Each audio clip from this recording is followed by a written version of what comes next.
Clark Kent. Sit. Sit. Oh, you were doing so good with the sit. Not down. Sit. There you go.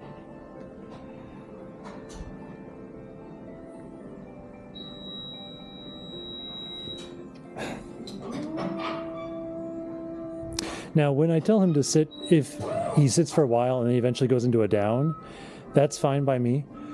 Because, of course, the whole point of a sit typically is just to have him stay in one spot. So, whether he's sitting on his butt or laying on his side, it makes no difference. But when he goes into the position originally, I want him to try and get the sit right. Because we do also teach a down, and I don't want to confuse those two things. Okay. So we'll try that again, just to make sure that he's clear on what we're asking with the word sit. Clark Kent, sit. Sit. Good boy. Very good. Yeah. And now we're just going to wait and try with his implied stay. Nope. You notice, by the way, he started mouthing the leash, and I gave him that nope command, nice, loud, high-pitched, and he dropped it. As I mentioned before in other videos, he has a tendency to mouth, which is completely normal for dogs, especially of his age, that are teething and very playful. Mouthing is a very common way for dogs to play, especially when they're this young. And that's fine and dandy. But of course, if we don't want him mouthing, what do? Well, we could try and suppress his instinct to play, but that's like, telling a child, you can't have toys. Nope. It's not realistic to ask a kid not to be interested in toys. Let's go. Yes. So what we do is just make it conditional. He's allowed to mouth when he's given permission to, when we initiate a play with him and are allowing him to do that. If we aren't initiating it, if we aren't the ones giving the permission for it, then he gets a nope, and that will, be his cease and desist command. And overall, he's been generally really good with stopping. Of course, if he's very excited, like if he's around new people that he hasn't seen before, or there's a bunch of dogs that he wants to play with, it might be a little harder to get him out of that tunnel vision, but we're working on that. And of course, those are things that are also going to become easier to deal with time, because as he gets older, he'll mellow out. And if he, so Connor, if he ever tries mouthing on you, just playfully, just give him a nope and discourage it. We're only trying to let him do that if... on command? Yeah. If we initiate it.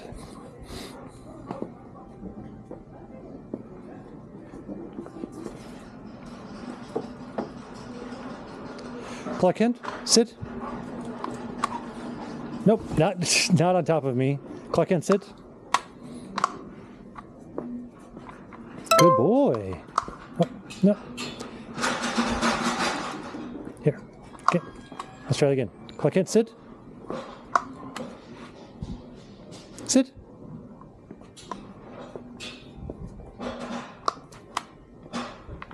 Oh, sit. Nope, not on me. Sit.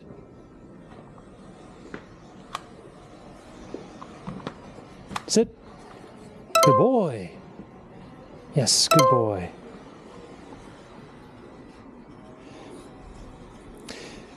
And so their being patient is important. He understands the word, and making sure that he does it every single time you ask, basically right as you ask it, is going to require proofing, and proofing is going to require time, and time is something that he's going to get with you, the owner, as he grows older. Okay, good boy.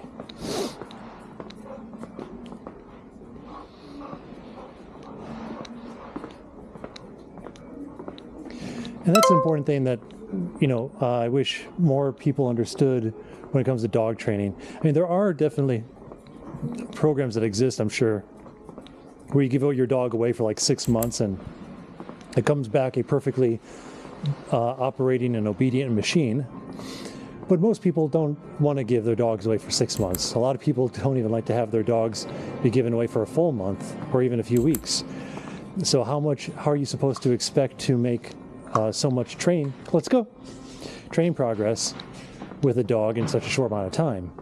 And the answer is simple. Of course, some dogs will learn faster than others, but generally speaking, what we want to do is teach the dog these new commands or new behavioral conditions, and then teach the owners how to be a good dog handler in carrying on these commands.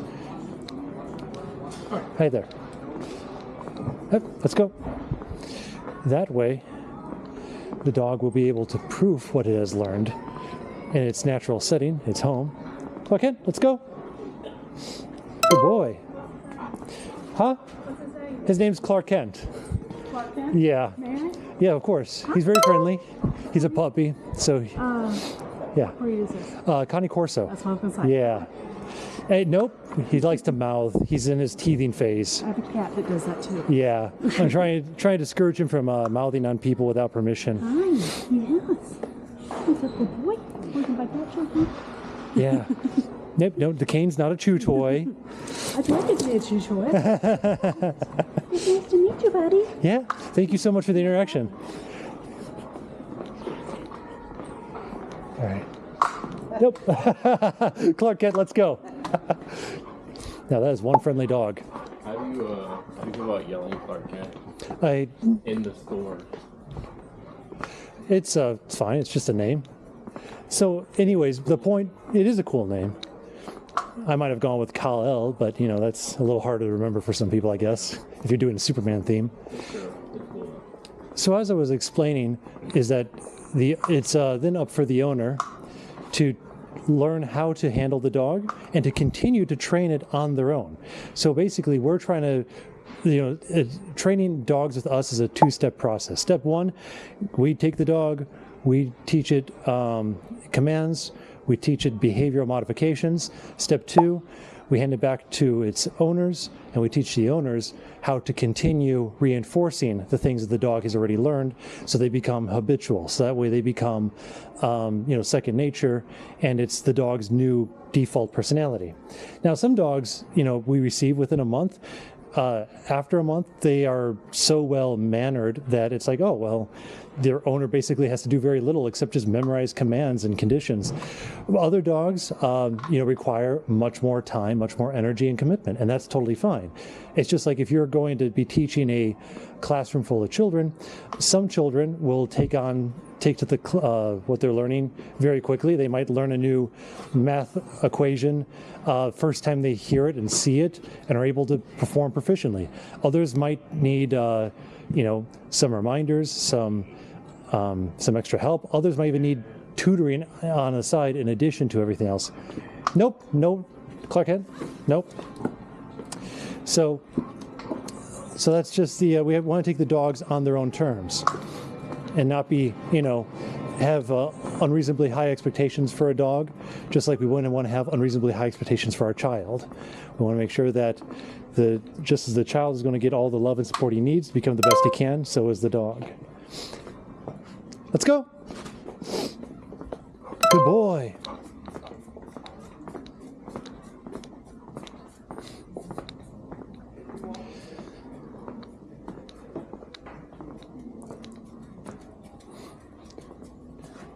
All right, let's see how well you're going to do with heel in public.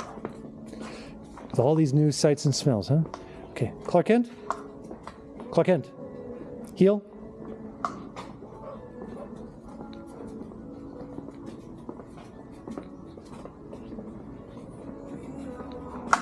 Nope.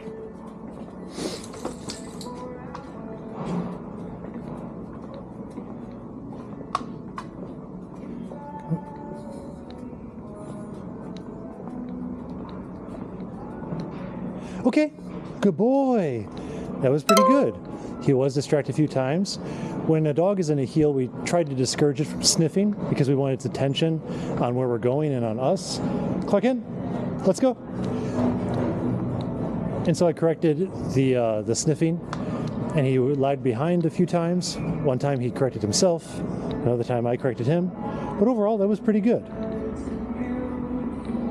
Clark Kent, heel.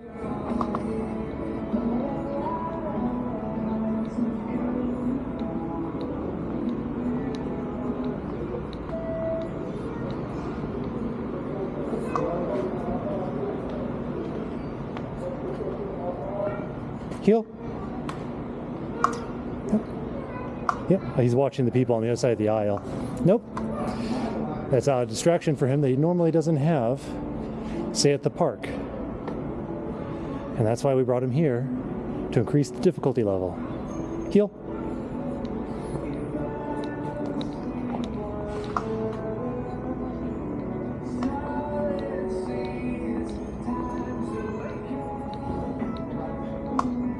Nope.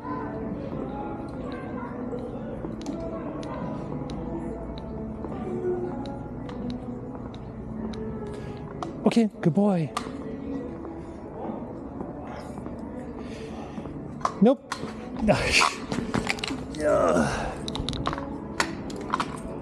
He just wants to chew on everything. Let's go.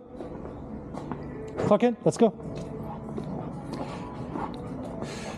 And of course, when I say okay, as I did at the end of that heel, that's going to be the trigger word that he can, cease and desist from engaging in that command and just go around and be a dog and explore as he wants to. I don't know, loose leash heel, of course. Well, loose leash walk, not really a heel.